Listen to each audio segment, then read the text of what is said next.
rappelez-moi d'appuyer sur play pour que la vidéo s'enregistre et que je parle pas 15 minutes dans le vide. Voilà, ça peut être pratique.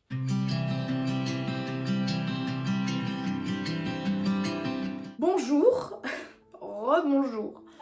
Aujourd'hui, je vous retrouve avec le cœur rempli d'espoir, mais aussi avec un brin de réalisme pour vous présenter ma pile à lire de 2024, les livres que j'ai vraiment envie de lire en 2024. Si vous me connaissez un petit peu, vous savez qu'ici, on est vraiment terre à terre. Hein, on est vraiment down to earth, c'est-à-dire proche du sol, et qu'on n'est pas dans la fantasquerie. Et donc du coup là, les livres que je vais vous présenter, il y en a 6 à tout péter.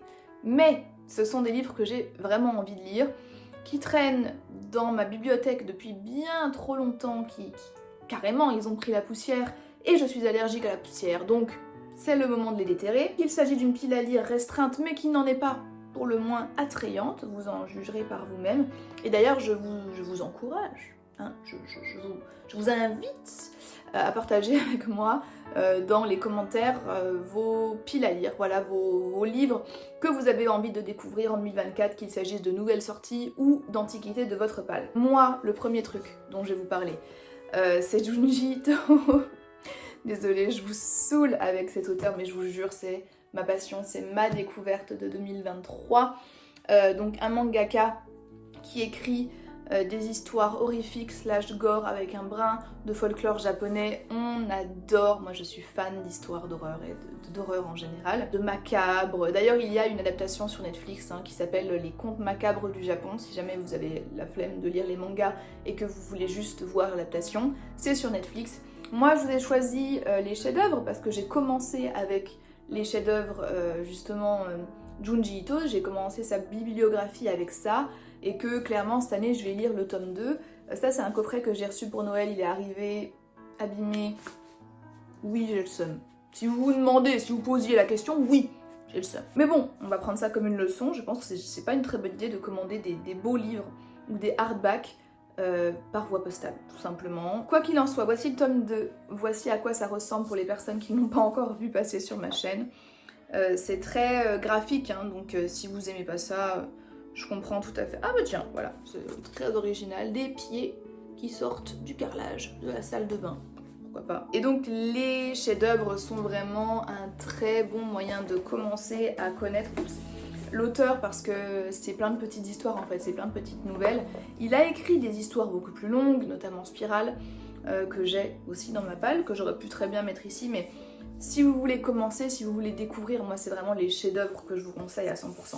Donc en 2024, préparez-vous à voir dans des bilans lecture des œuvres de Junji Ito parce que je veux vraiment tout lire de cet homme. Je vais vous ressortir une relique de ma pile à lire puisqu'il s'agit du tome 3 de Hunger Games de Suzanne Collins.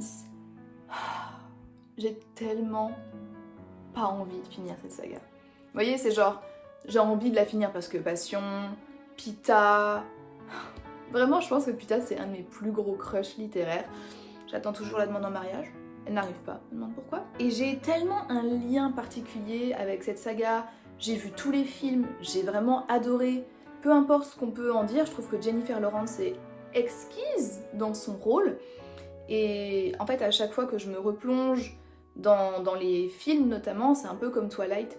C'est vraiment genre prendre soin de moi. J'ai l'impression que je prends soin de la Lilia qui est ado et qui a adoré découvrir cette histoire à ce moment-là. Et donc avec le dernier film qui est sorti, là, la balade des serpents et des insectes, je sais plus le titre, je me suis dit c'est peut-être le moment de finir cette saga, de potentiellement lire justement ce sequel là qui est sorti et qui a été adapté, et d'aller voir le film, pourquoi pas, parce que moi sur TikTok là, ça fait un mois que je ne vois passer que des extraits de ce film, mettant en avant l'actrice mais surtout l'acteur qui joue Jon Snow, et comment vous dire que j'ai hâte d'avoir un crush sur une personne aussi horrible, sur ce personnage qui est fondamentalement affreux, mais qui je sais va me rendre totalement dingue. Et je suis très curieuse, franchement je pense que c'est un bon film, j'ai entendu de bons retours dessus et j'ai très envie de le découvrir.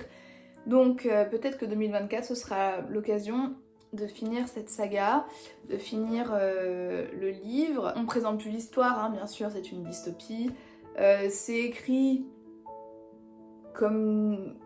j'allais dire comme du young adulte, non. Je trouve que c'est quand même assez simple. Voilà, c'est très rapide à lire, ça se lit bien. Voilà, c'est pas très compliqué, donc ça devrait se lire rapidement. J'avais d'ailleurs commencé, je sais pas pourquoi j'ai pas continué. Mais du coup, il va falloir le finir en 2024. Dites-moi si vous avez fini la saga. Est-ce que vous aussi, vous avez eu un petit, je sais pas, un petit pincement au cœur, parce que moi je sens qu'il va y avoir une petite larmichette. Hein. On part sur une autre ambiance avec Carnet d'Orient 1830-1950 de Jacques Ferrandez. Donc ici, c'est un, j'allais dire c'est un roman graphique. Bof. C'est une BD, non? Vous trouvez pas? C'est une BD historique qui reprend donc l'histoire de l'Algérie depuis la colonisation française jusqu'au Irak. Pardon pour l'accent, Irak, je sais pas comment on dit. Donc c'est quand même très étendu sur l'histoire, on couvre plus d'un siècle d'histoire algérienne et je trouve ça super en fait de découvrir l'histoire à travers des romans graphiques. J'adore l'histoire, que ce soit l'histoire algérienne ou l'histoire française. D'ailleurs je suis à ça. Vous voyez le petit espace là, le minuscule espace?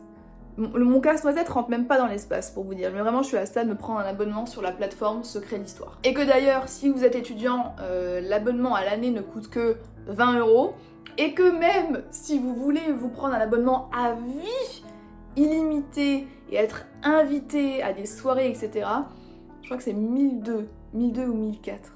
Donc si vous avez de l'argent à dépenser, Secret d'Histoire est là pour vous. Donc j'aime l'histoire, je pense que là on l'a bien compris.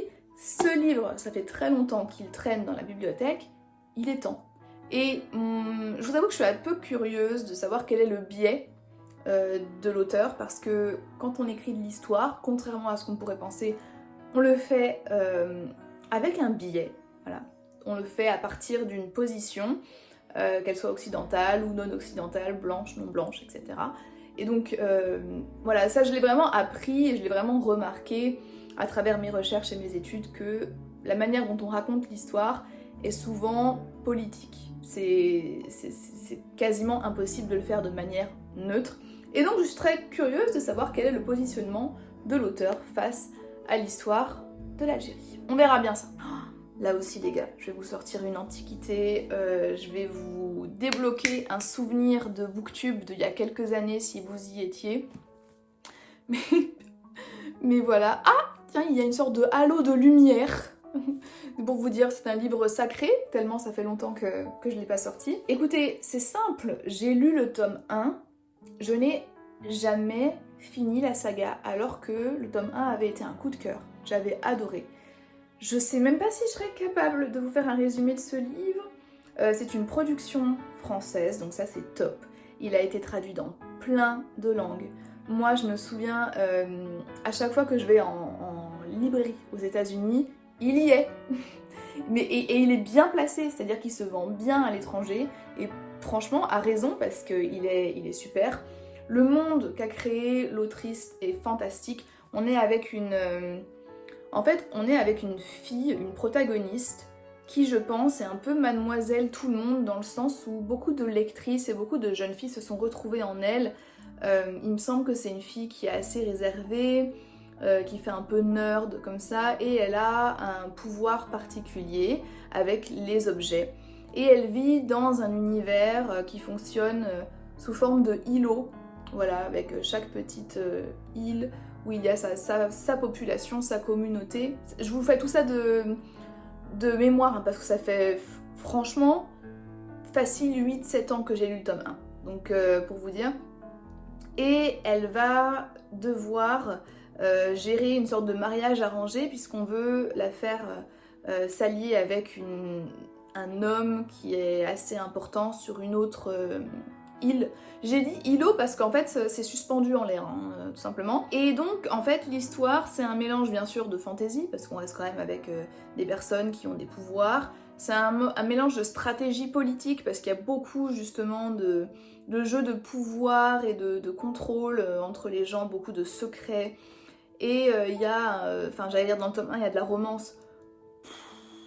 Franchement, je souhaite cette romance à personne. Je veux dire, c'est sympa, j'avoue, je me souviens qu'il y avait des moments, j'étais en mode ouh, les petits butterflies in the stomach. Mais il se passe vraiment rien. Genre, il se passe vraiment que chi. C'est un peu à la hauteur des dramas coréens, pour ceux qui connaissent, où genre au bout de 20 épisodes, ça se fait un bisou ici, et pas plus. Mais au-delà de tout ça, c'est vraiment une très bonne série, et je pense que ce qui m'a empêché de la continuer, c'est juste la grosseur des livres, et que je lis très lentement de base, et donc j'avais un peu peur de ça.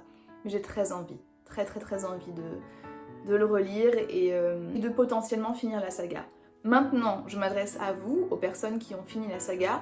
Déjà, de 1, prière de ne pas me spoiler, respectez-moi, je vous en prie. Et de 2, est-ce que c'est vraiment pourri la fin? Parce que j'ai pas vu énormément, enfin, je me suis pas tellement intéressée à ça. Je sais que le dernier tome est sorti il y a pas si longtemps que ça, mais de ce que j'ai pu entendre, beaucoup de personnes ont été déçues par la fin de la saga. Après, je sais que c'est le cas aussi pour Eragon, hein, qu'il y a beaucoup de personnes qui ont été déçues. Ça m'empêchera pas de lire la saga. Et d'ailleurs, en parlant d'Eragon, je vais le placer, ça va durer 10 secondes. Oui, dans ma pile à lire de 2024, non, je ne vous le présente pas parce que ça va encore me vanner. Je vous apprécie, mais il y a des limites. Mais sachez que oui, ça en fait partie. Je vous le montre juste pas. Donc voilà, dites-moi ce que vous en avez pensé de la fin de cette saga, et qu'est-ce que vous avez pensé de la saga de manière générale, qui brille, en fait, de sa présence dans cette vidéo. Le dernier livre que je vais vous présenter, vraiment, une pile à lire haute en couleurs. C'est un livre sur la dépression. Ça s'appelle Lost Connections et c'est de Johann Hari. Je l'ai acheté en 2019. Je cherchais un livre là-dessus et en fait c'était une période où j'étais vraiment très mal et où du coup j'avais fait des recherches parce que j'étais pas sûre de ce qui se passait en fait dans mon cas. Je comprenais pas vraiment ce qui se passait. Donc j'avais fait des recherches sur Amazon. Et celui-ci était le livre qui revenait le plus avec les meilleures critiques. Je n'ai jamais entendu quelqu'un parler de ce livre, donc je ne sais pas du tout ce que ça vaut. S'il faut, c'est vraiment de la psychologie de comptoir à 2 francs 50, qui va dire que la dépression c'est dans la tête et que c'est un état d'esprit, alors qu'on sait tous et toutes que c'est faux. Mais je suis bien curieuse. Voilà, alors qu'il y a eu un moment vraiment, j'avais envie de me débarrasser de ce livre. Et là, on est 4-5 ans après, je me dis, tu sais quoi ? Pourquoi pas? Maintenant que j'en sais un peu plus sur la dépression, puis qu'on en parle beaucoup plus en fait, je suis curieuse de savoir ce que cet auteur a à en dire et si ça peut potentiellement aider. Ça fait longtemps que j'ai pas lu de livre de développement personnel. Je sais pas si on peut parler d'un livre de développement personnel, je pense. Self-help en tout cas. Et du coup, je suis curieuse de voir ce que ça donne. Voilà, je sais pas si vous en avez déjà entendu parler, mais sachez que y a de grandes chances pour que je le lise cette année. Et on verra ce que ça donne. Et c'était le dernier livre de cette pile à lire de 2024. Voilà, comme je vous ai dit, il va pas y avoir beaucoup de livres. Ah oui, si, attendez, j'avais mis celui-là aussi. Suzon de Louise Bachelery. Reste avec nous. C'est un livre que Johanna m'avait offert. Alors là, on parle de vraiment il y a au moins 10 ans. En 2016 peut-être. Donc ça date. Et en fait c'est un livre qui parle d'une femme pirate. Et j'adore la piraterie, je suis assez fascinée par l'histoire des pirates. Je trouve qu'elle est très mal racontée. Je trouve qu'il y a beaucoup de zones d'ombre, beaucoup d'aspects qui ne sont pas exploités. Et j'aimerais beaucoup être la personne qui le fait, mais je sais pas si j'ai les capacités d'écrire un livre là-dessus, mais ce serait vraiment génial que je le fasse. Bref, fascinée par les femmes pirates, des badass, etc. Et donc, celui-là, ça fait très longtemps qu'il est dans ma pile à lire, mais il a quand même jamais quitté ma pile à lire. C'est-à-dire que même quand je faisais du tri, je me disais pas, allez, toi, tu dégages. Donc c'est quand même que j'avais l'intention de le lire, et je me dis, pourquoi pas le faire cette année. Pareil, j'en ai pas trop entendu parler sur les réseaux, sur Booksta ou YouTube, et ouais, assez curieuse de savoir ce que ça donne. J'avais lu Lady Pirate, le tome 1, que j'avais trouvé franchement pas bon, et je pense que ça m'a un peu bloqué depuis. Du coup, on verra pour celui-là, j'espère que la découverte sera meilleure, mais ça, c'était vraiment le livre un peu bonus. Si je le lis pas cette année, c'est pas grave. Je suis assez satisfaite de ma pile à lire de 2024, parce que je vous jure que j'ai vraiment envie de lire ces livres. Dès que je finis mon livre là, actuel, je saute sur un de ces livres. Donc vous en entendrez certainement, probablement, parler dans pas trop longtemps. Voilà, j'espère que vous avez aimé cette vidéo. Sur ce, je vais vous remercier d'avoir regardé cette vidéo jusqu'à la fin. N'hésitez pas à me suivre sur Instagram, mon pseudo c'est Lire avec Lilia. Si vous avez envie d'avoir plus souvent de mes nouvelles, je sais pas si ça vous tente. Quoi qu'il en soit, n'hésitez pas à me dire quels sont les livres que vous avez envie de lire vous en 2024. S'il y a certains livres que j'ai présentés que vous avez déjà lus, détestés, aimés, adorés, bref. Dites-moi tout en commentaire, je me ferai un plaisir de lire et de répondre à tout ça. Et sur ce, je vous dis à très bientôt dans une prochaine vidéo. Bye bye!